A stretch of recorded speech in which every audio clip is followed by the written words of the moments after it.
What is the difference between a mystery and a thriller? In this short film, we'll explore what makes a story either a mystery or a thriller, and how some stories can be a combination of both.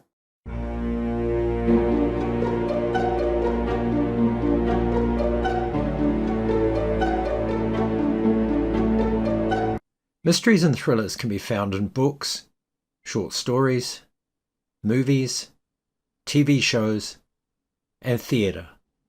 And let's be clear right here at the beginning, mysteries and thrillers are two different types of story, and each has its own set of rules, although this is better thought of as reader expectations. Mysteries and thrillers are crime fiction. There's a crime, or the threat or fear of one, and it's a serious crime with a serious punishment.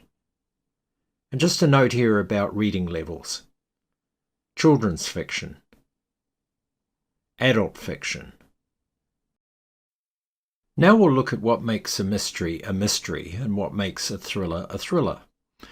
I want to make it very clear that these aren't rules, but simply foundations. I mean, when talking about literature or any of the arts, it's very subjective.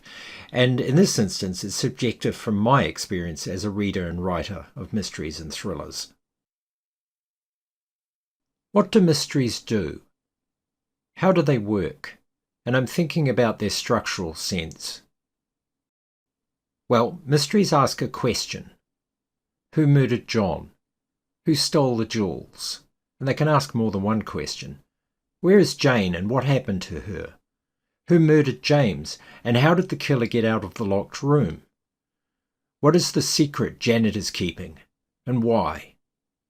The question is asked or put into the reader's head very near the beginning of the story, and the answer to it will be revealed at the end. Mysteries have great reader engagement, and key to that is wanting to find out the answer. The main character of a mystery is the investigator. The investigator could be a police detective, an amateur sleuth like Sherlock Holmes, a retired detective. They could be a child, a school teacher, a chiropodist. They could be anybody. But they are the person in the story who wants to know the answer to the questions that have been raised. Wanting to know the answer to the question is the investigator's character motivation. And during the course of the story, they'll seek out and find clues that lead to the solving of the mystery. I like to think of the investigator this way: the person who searches for the truth. Thrillers have a bunch of characteristics that aren't usually found in mysteries. They're typically fast-paced and action-packed. They're dramatic and full of suspense. There's more often than not a deadline. For example, the main character knows a bomb is going to go off at midnight, and they have until that time to find it, and if they don't, thousands of people will die. The stakes are huge, and the main character, the hero, their life will often be in danger.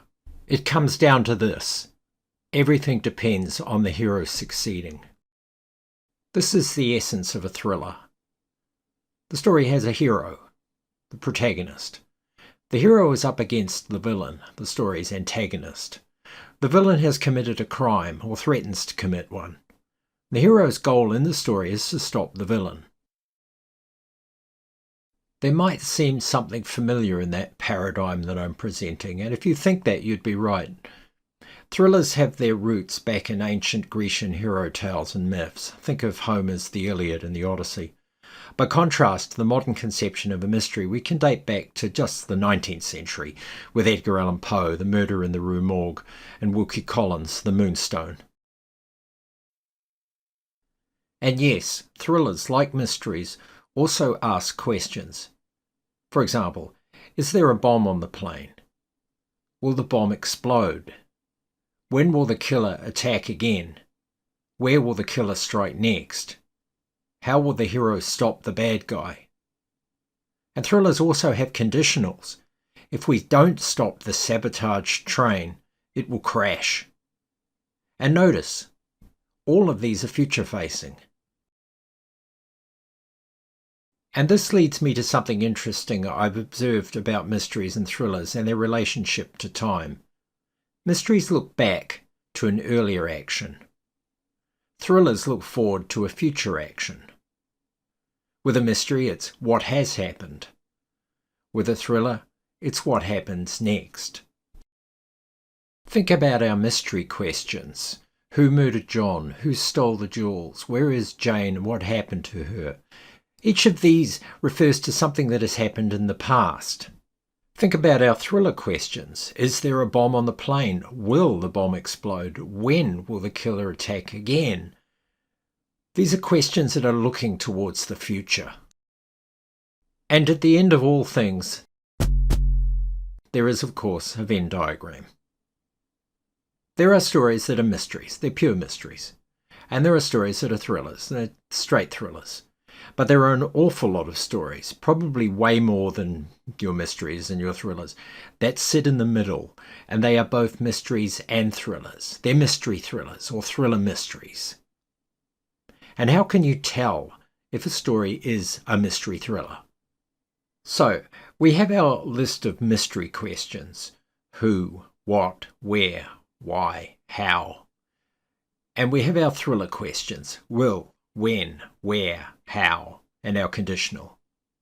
If a story asks one or more questions from each of these lists, then you have a mystery thriller. The best example of a mystery thriller is the serial killer story where we don't know the identity of the killer. So there's already some bodies on the ground. The hero, who is also an investigator, wants to know who killed these people. Why did they kill these people? There's also, will this killer strike again? Where will they strike again? How will the hero stop them? And if they don't stop them, will they kill everybody in the city? Alfred Hitchcock was one of the masters of mysteries and thrillers, and when making this film I remembered something I read as a teenager. Alfred Hitchcock was asked to explain the difference between a mystery and a thriller, and he described it this way. A bus has been blown up in London, and a detective from Scotland Yard sifts through the wreckage. The detective wants to know who committed this crime, who blew the bus up. This is a mystery. Now, imagine a bus driving through the streets of London, and there is a passenger aboard the bus, and that passenger is looking 3 rows ahead at a mysterious man in a dark coat, and on that man's lap is a large box, and the passenger is wondering, does that man have a bomb? Is it going to go off? Is my life in danger?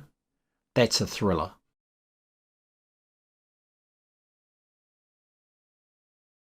Thank you for watching.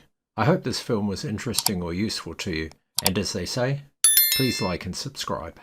Thanks.